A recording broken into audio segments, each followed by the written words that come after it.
त्रिस्ती पंचायत के अंतर्गत 5 साल एकदम सफलतापूर्वक जिस तरह से डुमरडीह कला में निर्विवाद 5 साल बिताने के बाद आइए हम सब जानना चाहते हैं दिनेश सिंह ठाकुर से कि कैसा ये 5 साल बीता, किस तरह से ग्राम पंचायत को सरकार की ओर से लाभ मिला और किस तरह से ग्राम पंचायत लोगों को आगे बढ़ने की प्रेरणा मिली। जी दिनेश भाई नमस्कार, आपका नमस्कार, स्वागत है आपका। जी बताइए किस तरह से रहा 5 साल आपका? 5 साल मेरा बहुत 5 साल आपका 5 साल बहुत बढ़िया रहा है। कैसे बीता आपका? पूरा गांव वालों का सबका सहयोग रहा, पंचों का सहयोग रहा और गांव के विकास के लिए नई गति मिली और विकास भरपूर किए हैं यहाँ के। जैसे ही आपकी शुरुआत हुई कोरोना काल हुआ और इस कोरोना काल में आपने ग्राम पंचायत के किन लोगों को खोया, कैसे कैसे लोगों को खोया? हमारे यहाँ सतनामी समाज से एक बहुत सुशील और बहुत अच्छे मिलनसार, सबसे मिलने वाला, सबका चाहता था, उसको हम कोरोना काल में अपने यहाँ से खोए हैं और उसका दुख आज भी है सबको। कैसा माहौल था उस समय डुमरडीह कला में? अरे उस समय बहुत दयनीय स्थिति थी, बहुत माहौल गंभीर था। उसको बहुत अच्छे तरीके से उसको समझाएं और उसको सुचारू रूप से उस समय संघर्ष करके कोरोना काल से अपन लड़े हैं।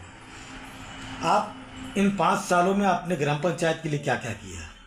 5 सालों में मैंने ग्राम पंचायतों के लिए हर गलियों में सीसी रोड, लाइट की व्यवस्था, पेयजल की व्यवस्था और जो भी मूलभूत सुविधाएं थी सभी पूर्ण किया हूँ। सरकार शिक्षा के क्षेत्र में और स्वास्थ्य के क्षेत्र में भरपूर काम हुआ है। पेयजल के लिए भरपूर काम किए हैं, पर कुछ पेयजल में अभी कुछ टंकी चालू नहीं हुआ है और कुछ पाइपलाइन बिछनी बाकी है। आगामी उसमें हम करेंगे।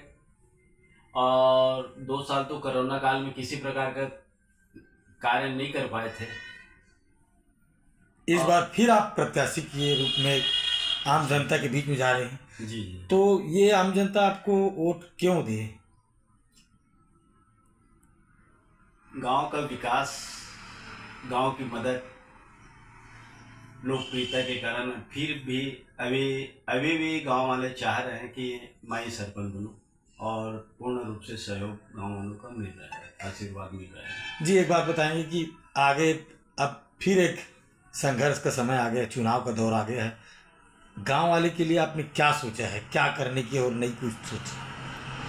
गांव वालों की जो मूलभूत सुविधाएं हैं उसको पूर्ण करना है और पूर्व में भी जो शासन की योजनाओं का जो हुआ वो गांव तक, घर घर तक पहुंचाया है।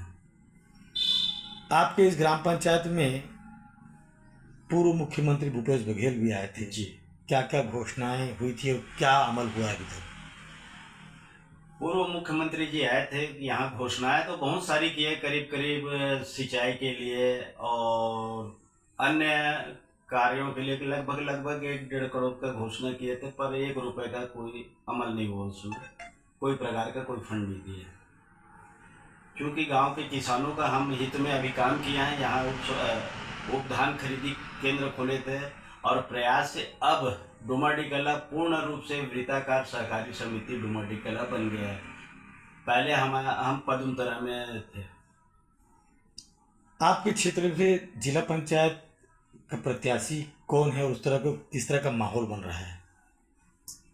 अब जिला पंचायत के लिए मैं अभी कुछ नहीं बोल पाऊंगा। माहौल अभी तो सब फॉर्म भरे हैं, आगे अब क्या उन लोगों की रणनीति होती है और क्या कैसा टाइप का प्रचार प्रसार होता है उस हिसाब से उसको देखेंगे। अभी भारतीय जनता पार्टी की सरकार है जी, उससे क्या उम्मीद करते हो आप? भारतीय जनता पार्टी की सरकार गांव किसान के हित में काम कर रहा है। आज किसान खुशहाल है। आज 3100 रुपये का जो धान खरीदी कर रहे हैं और अन्य बहुत से योजनाएं हैं जिसमें पब्लिक खुश है।